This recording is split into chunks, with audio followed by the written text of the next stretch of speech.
Selamat pagi. Terima kasih kesempatan yang telah diberikan kepada saya, terutama Ibu Pengasuh Bidang Studi di mata kuliah Analisa Proses Bisnis. Pada, pada kesempatan ini, saya akan memaparkan materi mengenai dokumentasi dan pengolahan kebutuhan. Sebelum itu dulu, perkenalkan nama saya Ali Yunus Lase. Baik, langsung aja kita masuk dalam pembahasannya. Yang pertama, pentingnya dokumentasi. Dokumentasi merupakan salah satu komponen vital dalam setiap proyek pengembangan sistem informasi. Tanpa dokumentasi yang baik, komunikasi antar tim akan terganggu.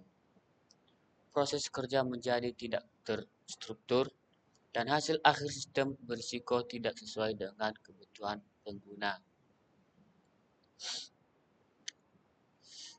Adapun berikut ini beberapa alasan pentingnya dokumentasi. Yang pertama, menjadi acuan utama bagi semua pihak. Yang kedua, mendukung proses analisis dan perancangan. Dan yang ketiga, mempermudah validasi dan verifikasi. 4. Membantu pelacakan perubahan meningkat. Dan kelima, meningkatkan efisiensi dan kontrol proyek. Keenam, menjadi bukti formal proyek. 7. Mendukung proyek pengujian dan pemeliharaan. Yang kedua, masuk kita dalam yang nomor kedua, yaitu dokumentasi kebutuhan dan katalog. Dokumentasi kebutuhan adalah proses merekam, menuliskan, dan menyusun kebutuhan sistem secara sistematis agar dapat dipahami dan dijadikan pedoman dalam seluruh proses pengembangan sistem informasi atau perangkat lunak.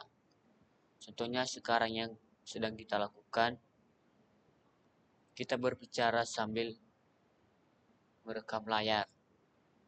Itu salah satu contohnya. Nah, dokumentasi ini biasanya disusun dalam bentuk dokumentasi spesifikasi kebutuhan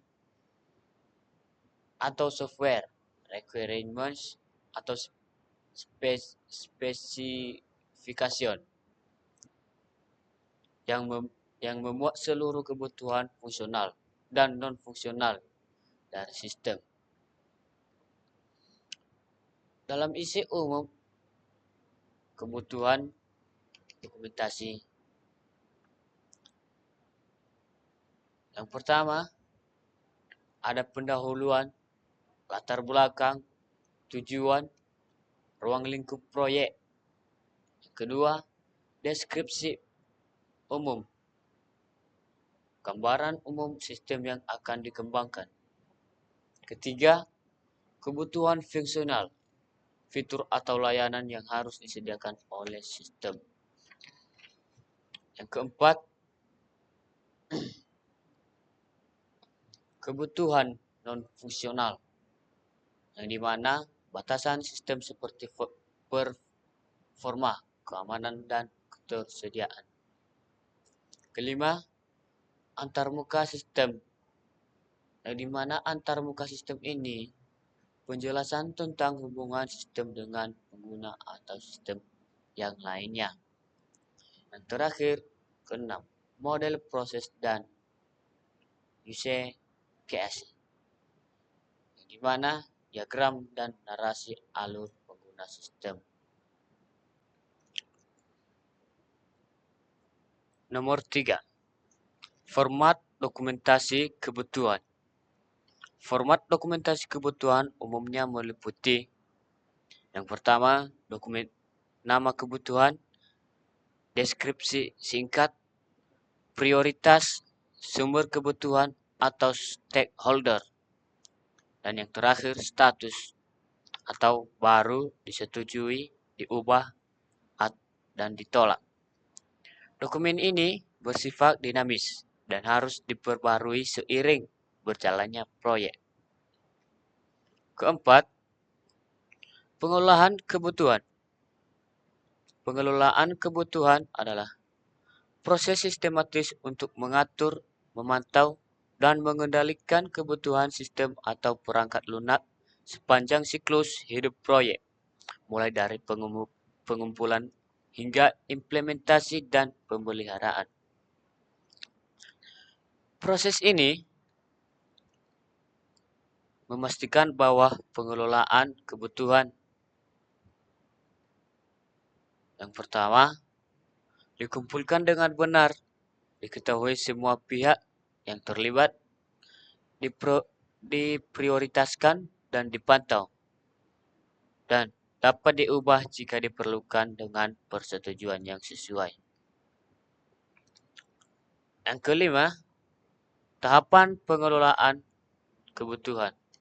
Tahapan pengelolaan kebutuhan meliputi dibagi 4 bagian. Yang pertama, identifikasi kebutuhan, dokumentasi, validasi dan verifikasi, dan yang terakhir, perubahan kebutuhan. Ada 5 ya. Yang kelima, pelacakan pengelolaan atau traceability. Nomor 6, tools pengelolaan kebutuhan. Tools ini pada umumnya digunakan dalam komputer. Yang pertama, Microsoft Excel atau Microsoft Word. Kedua, Trello atau Jira. Dan yang ketiga, Enterprise Architects. Contoh studi kasus yaitu sistem informasi akademik. Sebuah universitas ingin membangun sistem informasi akademik untuk mengelola data mahasiswa, jadwal kuliah, dan nilai. Berikut kebutuhan yang terdokumentasi. Yang pertama, kebutuhan fungsional. Yang kedua, kebutuhan non-fungsional. Pada contoh berikut ini, yang pertama, kebutuhan fungsional, di mana ada 3 jenis. Yang pertama, mahasiswa dapat melihat jadwal kuliah. Dosen dapat menginput nilai. Admin dapat mencetak transkrip. Nah, kita ambil satu contoh. Yang pertama itu, mahasiswa dapat melihat jadwal kuliah. Sekarang, pada zaman ini, canggihnya, walaupun jarak jauh, jarak dekat, internet ini bisa mendukung semuanya. Apalagi di sini dijelaskan bahwa mahasiswa dapat melihat jadwal kuliah. Contohnya disiapkan.